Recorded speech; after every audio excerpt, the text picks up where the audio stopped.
ఆస్తి చుట్టుపక్కల ఎవరికి లేదు. అంత ఆస్తి నా అంత డబ్బు ఈ చుట్టుపక్కల ఎవరికి లేదు. ఏ పని కావాలన్నా తొందరగా చేపించుకుంటా డబ్బులు ఇచ్చి.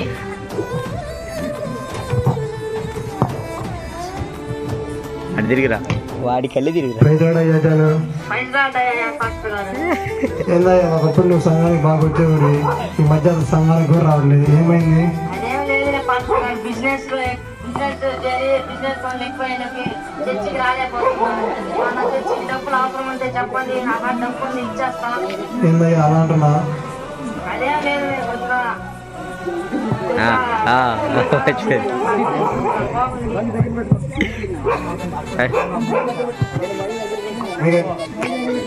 నాకు డబ్బులు లేదు. చర్చికి కావాల్సిన డబ్బులు ఇస్తాను, చూసుకోండి అయ్యా. మర్చిపోయినరా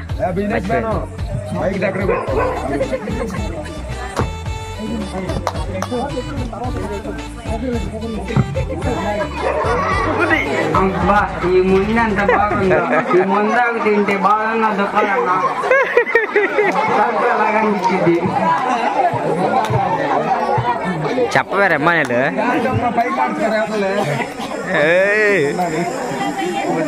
అబ్బా ఈ ముందు అంత బాగుందా? అన్నా పాస్టర్ గారు, ఏందయ్యా ఒకప్పుడు సంఘానికి వచ్చేవాడు, ఇప్పుడు మారిపోయా. తాగి తాగి నువ్వు బాగుండేవాడు కూడా సన్నగా అయిపోయావయ్యా. ఇలా నువ్వు ఇంకా తాగుతా ఉంటే ఇంకా అనారోగ్య పాలే రోగాలు వస్తాయా. నాది స్ట్రాంగ్ బాడీ, అలాంటి జబ్బులే మాకు రాదు. పోయి మీ బతుకు చెప్పుకోండి.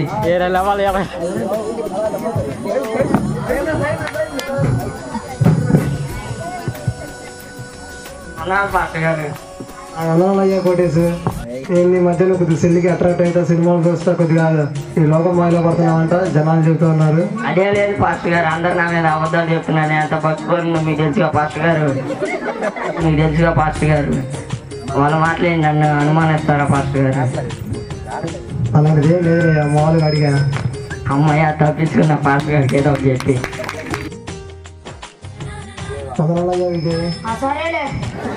ఇప్పటికైనా మారు మనసు పొంది బాప్తీసం తీసుకొని దేవుళ్ళకి రాయా.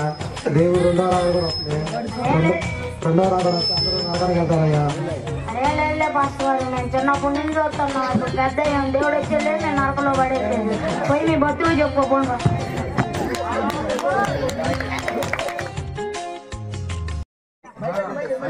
అయ్యా 10 రూపాయలు ఉంటే దానం చేయండి. 2 రోజులైంది అన్నం తిని. అబ్బాయి ఇదంతా అక్కడ విన్నట్టుంది. ఎరీజా నువ్వా ఏందబ్బాయి ఎలా? ఒకప్పుడు బాగా బిజినెస్ పని మీద ఉండేవాడివి. పాస్టర్ గారు నన్ను క్షమించాయా. నా డబ్బు నా అహంకారం చూసి నేను దేవుణ్ణి వెనకేసానయ్యా. నాకు నా బిజినెస్ లో నష్టం వచ్చి నా ఆస్తి నా బంగారం మొత్తం పోయిందా. నా కుటుంబం నన్ను రోడ్లు పాలు చేసినాయా. నాకు ఇప్పుడు ఏం లేదయ్యా. నా గురించి పాఠం చేయండి. నేను మారు మనిషి పొంది ప్రతిరోజు చర్చికి వస్తాను. సరేనయ్యా, ఈ బిడ్డలు దీవించి తండ్రి, ఈ బిడ్డలు మారు మనిషి దయచేస్తారమ్మా. నేను సరిగ్గా నడిపిస్తారని పడుతుంది.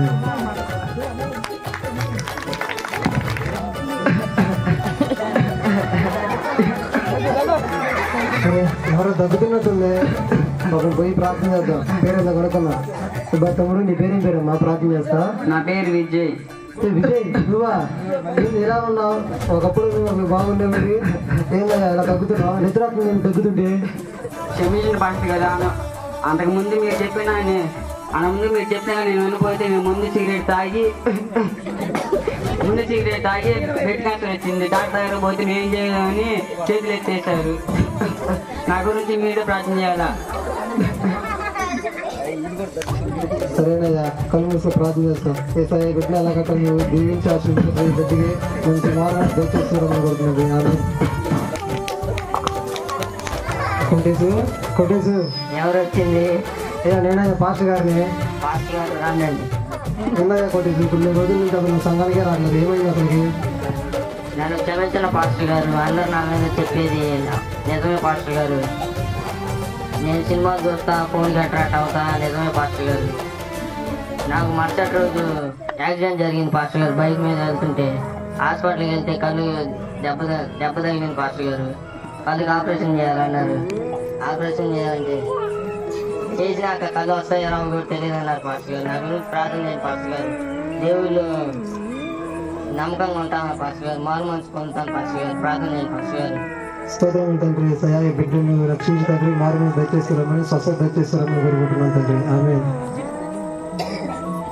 గొప్ప ఐశ్వర్యం కంటే మంచి పేరు ఎండి రాజేష్ పిల్లలు ఎలా వచ్చారు?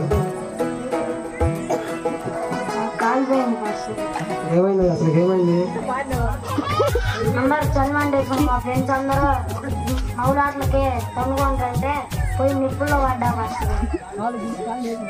అప్పుడు ఈ సెకండ్ నాకు తెలిసిన పాస్టర్. నరకం అంత భయంకరంగా ఉండిద్దో నాకు అర్థమైన పాస్టర్. నాకు బాబేషన్ ఏం పాస్టర్, నేను మారుపరచుకోనుకుంటాను.